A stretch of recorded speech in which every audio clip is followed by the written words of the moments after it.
চিত্রকর লিখেছেন রবীন্দ্রনাথ ঠাকুর। ময়মনসিংহ স্কুল থেকে ম্যাট্রিক পাশ করে আমাদের গোবিন্দ এলো কলকাতায়। বিধবা মায়ের অল্প কিছু সম্বল ছিল, কিন্তু সবচেয়ে তার বড় সম্বল ছিল নিজের অবিচলিত সংকল্পের মধ্যে।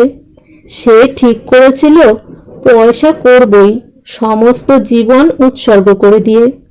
সর্বদাই তার ভাষায় ধনকে সে উল্লেখ করত পয়সা বলে, অর্থাৎ তার মনে খুব একটা দর্শন স্পর্শন ঘ্রাণের যোগ্য প্রত্যক্ষ পদার্থ ছিল। তার মধ্যে বড় নামের মোহ ছিল না।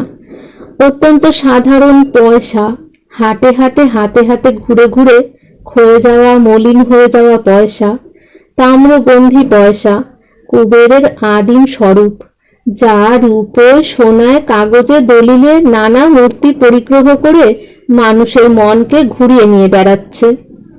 নানা বাঁকা পথের ভিতর দিয়ে নানা পঙ্কে আবিল হতে হতে আজ গোবিন্দ তার পয়সা প্রবাহিনীর প্রশস্ত ধারার পাকা বাঁধানো ঘাটে এসে পৌঁছেছে। আজ গোবিন্দ তার পয়সা প্রবাহিনীর প্রশস্ত ধারার পাকা বাঁধানো ঘাটে এসে পৌঁছেছে। গানি ব্যাগওয়ালা বড় সাহেব ম্যাকডুগালের বড়বাবুর আসনে তার ধ্রুব প্রতিষ্ঠা। সবাই তাকে নাম দিয়েছিল ম্যাকদুলাল। গোবিন্দর পৈতৃব্য ভাই মুকুন্দ যখন উকিল লীলা সংবরণ করিলেন, তখন একটি বিধবা স্ত্রী, একটি 4 বছরের ছেলে, কলকাতায় একটি বাড়ি, কিছু জমা টাকা রেখে তিনি গেলেন লোকান্তরে। সম্পত্তির সঙ্গে কিছু ঋণও ছিল, সুতরাং তার পরিবারে অন্নবস্ত্রের সংস্থান বিশেষ ব্যয় সংক্ষেপের উপর নির্ভর করত। এই কারণে তার ছেলে চুনিলাল যে সমস্ত উপকরণের মধ্যে মানুষ, প্রতিবেশীদের সঙ্গে তুলনায় সেগুলি খ্যাতিযোগ্য নয়। মুকুন্দ দাদার উইল অনুসারে এই পরিবারের সম্পূর্ণ ভার পড়েছিল গোবিন্দর উপরে। গোবিন্দ শিশুকাল থেকে ভ্রাতুষ্পুত্রের কানে মন্ত্র দিলে, পয়সা করো। ছেলেটির দীক্ষার পথে প্রধান বাধা দিলেন তার মা সত্যবতী। স্পষ্ট কথায় তিনি কিছু বলেননি, বাধাটা ছিল তার ব্যবহারে। শিশুকাল থেকেই তার বাতিক ছিল শিল্প কাজে। ফুল ফল পাতা নিয়ে, খাবারের জিনিস নিয়ে, কাগজ কেটে, কাপড় কেটে, মাটি দিয়ে, ময়দা দিয়ে, জামের রস, ফলসার রস, জবার রস, শিউলি বোটার রস দিয়ে নানা অভূতপূর্ব অনাবশ্যক জিনিস রচনায় তার আগ্রহের অন্ত ছিল না। এতে তাকে দুঃখও পেতে হয়েছে, কেননা যা অদরকারি, যা অকারণ, তার বেগ আষাঢ়ের আকস্মিক বন্যা ধারার মতো।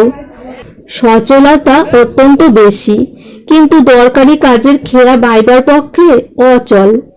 মাঝে মাঝে এমনও হয়েছে, জ্ঞাতি বাড়িতে নিমন্ত্রণ, সত্যবতী ভুলেই গেছেন। শোবার ঘরে দরজা বন্ধ, একতাল মাটি চটকে বেলা কাটছে। জ্ঞাতিরা বললে, বড় অহংকার। সন্তোষজনক জবাব দেবার জো নেই। এসব কাজেও ভালো মন্দর যে মূল্য বিচার চলে, সেটা বই পড়া বিদ্যার যোগী মুকুন্দ জানতেন। আর্ট শব্দটার মাহাত্ম্যে শরীর রোমাঞ্চিত হতো, কিন্তু তার আপন গৃহিণীর হাতের কাজেও যে এই শব্দটার কোনো স্থান আছে, এমন কথা মনে করতেই পারতেন না। এই মানুষটির স্বভাবটিতে কোথাও কাটাখোঁচা ছিল না।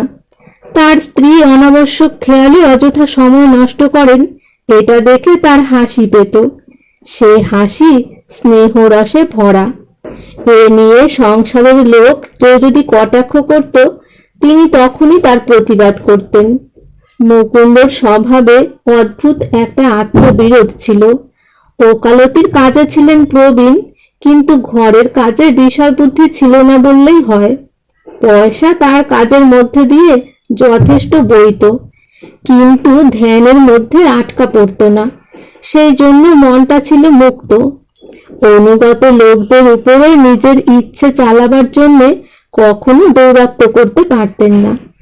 জীবনযাত্রার অভ্যাস ছিল খুব সাদাসিধা। নিজের স্বার্থ বা সেবা নিয়ে পরিজনদের উপরে কোনোদিন অযথা দাবি করেননি। সংসারের লোকে সত্যবতীর কাজে শৈথিল্য নিয়ে কটাক্ষ করলে মুকুন্দ তখনই সেটা থামিয়ে দিতেন। মাঝে মাঝে আদালত থেকে ফেরবার পথে রাধাবাজার থেকে কিছু রঙিন রেশম রঙের পেন্সিল কিনে এনে সত্যবতীর অজ্ঞাতসারে তার শোবার ঘরে কাঠের সিন্দুকটার উপরে সাজিয়ে রেখে আসতেন।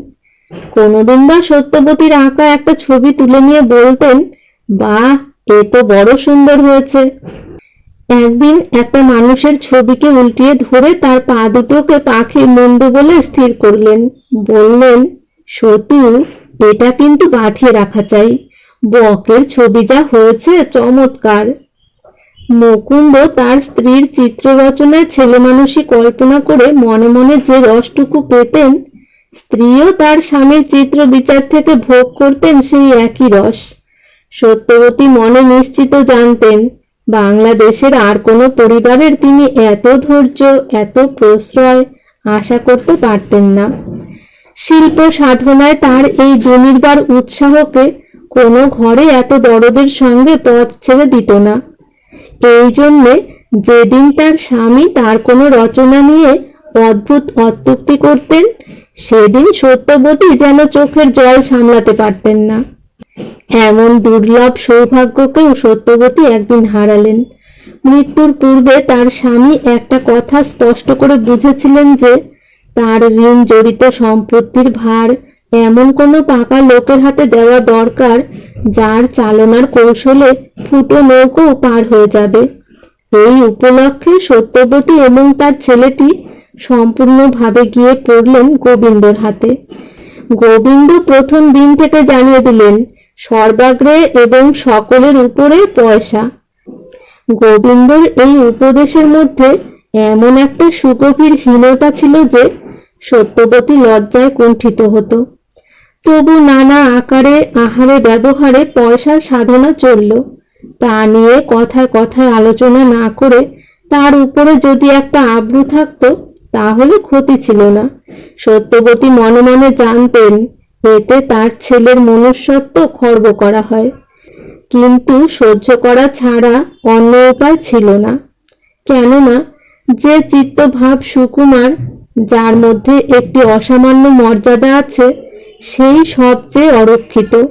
তাকে আঘাত করা, বিদ্রুপ করা সাধারণ রূঢ় স্বভাব মানুষের পক্ষে অত্যন্ত সহজ। শিল্প চর্চার জন্য কিছু কিছু উপকরণ আবশ্যক। এতকাল সত্যবতী তা না চাইতেই পেয়েছেন, সেজন্য কোনোদিন তাকে কুণ্ঠিত হতে হয়নি। সংসার যাত্রার পক্ষে এই সমস্ত অনাবশ্যক সামগ্রী ব্যয়ের ফর্দে ধরে দিতে আজ যেন তার মাথা কাটা যায়। তাই তিনি নিজের আহারের খরচ বাঁচিয়ে গোপনে শিল্পের সরঞ্জাম কিনে আনাতেন। যা কিছু কাজ করতেন সেও গোপনে, দরজা বন্ধ করে। ভর্ৎসনার ভয় নয়, অরসিকের দৃষ্টিপাতের সংকোচে। আজ চুনি ছিল তার শিল্প রচনার একমাত্র দর্শক ও বিচারকারী। এই কাজে ক্রমে তার সহযোগিতাও ফুটে উঠল। তাকে লাগলো বিষম নেশা। শিশুর এ অপরাধ ঢাকা পড়ে না। খাতার পাতাগুলো অতিক্রম করে দেওয়ালের গায়ে পর্যন্ত প্রকাশ হতে থাকে। হাতে, মুখে, জামার হাতায় কলঙ্ক ধরা পড়ে। পয়সা সাধনার বিরুদ্ধে ইন্দ্রদেব শিশুর চিত্তকে প্রলুব্ধ করতে ছাড়েন না। খুড়োর হাতে অনেক দুঃখ তাকে পেতে হলো। একদিকে শাসন যতই বাড়তে চলল, আর একদিকে মা তাকে ততই অপরাধে সহায়তা করতে লাগলেন। আপিসের বড় সাহেব মাঝে মাঝে আপিসের বড়বাবুকে নিয়ে আপন কাজে মফস্বলে যেতেন। সেই সময়ে মায়েতে ছেলেতে মিলে অবাধ আনন্দ। একেবারে ছেলে মানুষের এক শেষ। যেসব জন্তুর মূর্তি হতো, বিধাতা এখনো তাদের সৃষ্টি করেননি। বেড়ালের ছাঁচের সঙ্গে কুকুরের ছাঁচ যেত মিলে, এমনকি মাছের সঙ্গে পাখির প্রভেদ ধরা কঠিন হতো। এই সমস্ত সৃষ্টি কার্য রক্ষা করবার উপায় ছিল না। বড়বাবু ফিরে আসবার পূর্বেই এদের চিহ্ন লোপ করতে হতো। এই দুজনের সৃষ্টি লীলায় ব্রহ্মা এবং রুদ্র ছিলেন। মাঝখানে বিষ্ণুর আগমন হলো না। শিল্প রচনা বায়ুর প্রকোপ সত্যবতীদের বংশে প্রবল ছিল। তারই প্রমাণ স্বরূপে সত্যবতীর চেয়ে বয়সে বড় তারই এক ভাগ্নে রঙ্গলাল চিত্রবিদ্যায় হঠাৎ নামজাদা হয়ে উঠলেন। অর্থাৎ দেশের রসিক লোক তার রচনার অদ্ভুতত্ব নিয়ে খুব অট্টহাসি জমালে।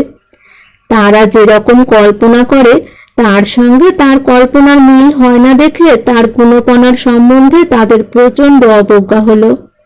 আশ্চর্য এই যে এই অবজ্ঞার জমিতেই বিরোধ বিদ্রুপের আবহাওয়ায় তার খ্যাতি বেড়ে উঠতে লাগলো। যারা তার যতই নকল করে তারাই উঠে পড়ে লাগলো প্রমাণ করতে যে লোকটা আর্টিস্ট হিসাবে ফাঁকি, এমনকি তার টেকনিকে সুস্পষ্ট গলদ। এই পরের নিন্দিত চিত্রকর একদিন আপিসের বড়বাবুর অবর্তমানে এলেন তার মামির বাড়িতে। দ্বারে ধাক্কা মেরে মেরে ঘরে যখন প্রবেশ লাভ করলেন, দেখলেন মেঝেতে পা ফেলবার জো নেই। ব্যাপারখানা ধরা পড়ল। রঙ্গলাল বললেন, এতদিন পরে দেখা গেল গুণীর প্রাণের ভিতর থেকে সৃষ্ট মূর্তি তাজা বেরিয়েছে। এর মধ্যে দাগা বুলানোর তো কোনো লক্ষণ নেই। যে বিধাতা রূপ সৃষ্টি করেন তার বয়সের সঙ্গে ওর বয়সের মিল আছে। সব ছবিগুলো বের করে আমাকে দেখাও। কোথা থেকে বের করবে? যে গুণী রঙে রঙে ছায়ায় আলোয় আকাশে আকাশে চিত্র আঁকেন, তিনি তার কুহেলিকা মরীচিকাগুলি যেখানে অকাতরে সরিয়ে ফেলেন, এদের কীর্তিগুলোও সেইখানেই গেছে। রঙ্গলাল মাথার দিব্যি দিয়ে তার মামিকে বললেন, এবার থেকে তোমরা যা কিছু রচনা করবে আমি এসে সংগ্রহ করে নিয়ে যাব।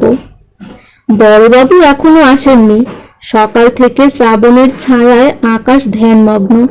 বৃষ্টি পড়ছে। বেলা ঘড়ির কাঁটার কোন সংকেতের কাছে তার ঠিকানা নেই। তার খোঁজ করতেও মন যায় না। আজ চুনিবাবু নৌকো ভাসানোর ছবি আঁকতে লেগেছেন। নদীর ঢেউগুলো মকরের পাল, হাঁ করে নৌকোটাকে গিলতে চলেছে, এমনই তর ভাব। আকাশের মেঘগুলো যেন উপর থেকে চাদর উড়িয়ে উৎসাহ দিচ্ছে বলে বোধ হচ্ছে। কিন্তু মকরগুলো সর্বসাধারণের মকর নয়। আর মেঘগুলোকে ধূমজ্যোতি সলিল মরুতাং সন্নিবেশ বললে অত্যুক্তি করা হবে। এ কথাও সত্যের অনুরোধে বলা উচিত যে এই রকমের নৌকো যদি করা হয় তাহলে ইন্স্যুরেন্স অফিস কিছুতেই তার দায়িত্ব নিতে রাজি হবে না। চলল রচনা।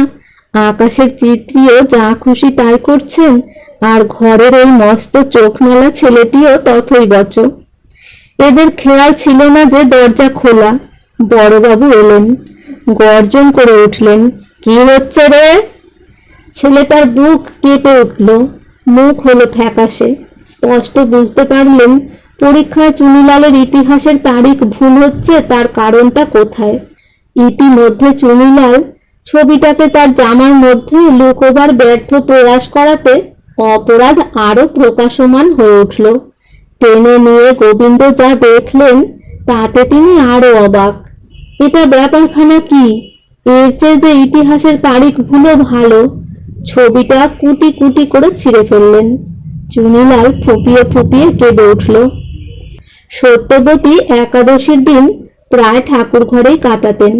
সেইখান থেকে ছেলের কান্না শুনে ছুটে এলেন। ছবির ছিন্ন খণ্ডগুলো মেঝের উপর লুটোচ্ছে, আর মেঝের উপর লুটোচ্ছে চুনিলাল।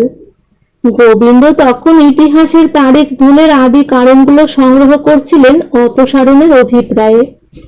সত্যবতী এতদিন কখনো গোবিন্দর কোনো ব্যবহারে কোনো কথা বলেননি। এরই উপরে তার স্বামী নির্ভর স্থাপন করেছেন। এই স্মরণ করে তিনি নিঃশব্দে সব সহ্য করেছেন। আজ তিনি অশ্রুতে আর্দ্র, ক্রোধে কম্পিত কণ্ঠে বললেন, কেন তুমি চুনির ছবি চিড়ে ফেললে? গোবিন্দ বললেন, পড়াশোনা করবে না, আখেরে ওর হবে কি? সত্যবতী বললেন, আখেরে ও যদি পথের ভিক্ষুক হয় সেও ভালো, কিন্তু কোনোদিন তোমার মতো যেন না হয়। ভগবান ওকে যে সম্পদ দিয়েছেন তারই গৌরব যেন তোমার পয়সার গর্বের চেয়ে বেশি হয়, এটাই ওর প্রতি আমার মায়ের আশীর্বাদ। গোবিন্দ বললেন, আমার দায়িত্ব আমি ছাড়তে পারবো না, এ চলবে না কিছুতেই। আমি কালই ওকে বোর্ডিং স্কুলে পাঠিয়ে দেব, নইলে তুমি ওর সর্বনাশ করবে। বড়বাবু আপিসে গেলেন। ঘন বৃষ্টি নামলো, রাস্তা জলে ভেসে যাচ্ছে। সত্যবতী চুনির হাত ধরে বললেন, চল বাবা। চুনি বললে, কোথায় যাবে মা? এখান থেকে বেরিয়ে যাই। রঙ্গলালের দরজায় এক হাঁটু জল। সত্যবতী চুনিলালকে নিয়ে তার ঘরে ঢুকলেন, বললেন, বাবা তুমি নাও এর ভার, বাঁচাও একে পয়সার সাধনা থেকে।